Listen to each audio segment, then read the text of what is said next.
انت عارف ليه النبي صلى الله عليه وسلم كان بيقف يصلي الليل كله حتى تتورم قدماه؟ طب انت عارف ليه سيدنا ابو بكر الصديق رضي الله عنه انفق كل ماله في سبيل الله؟ طب انت عارف ليه سيدنا عمر بن الخطاب رضي الله عنه انفق نصف ماله في سبيل الله؟ طب انت عارف ليه سيدنا عثمان بن عفان رضي الله عنه كان بيصلي بالقرآن كله في ركعة واحدة؟ طب انت عارف ليه سيدنا عثمان بن عفان رضي الله عنه جهز جيش كامل من ماله الخاص؟ طب انت عارف ليه سيدنا علي بن ابي طالب رضي الله عنه هاجر من مكة الى المدينة مشيا على قدمه؟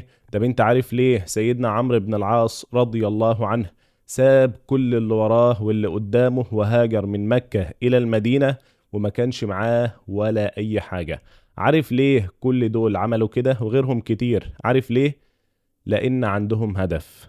انت كمان خلي عندك هدف وقرر انت عاوز ايه. ربنا يتقبل منا ومنكم صالح الاعمال، وربنا يوفقنا جميعا، اللهم امين. السلام عليكم.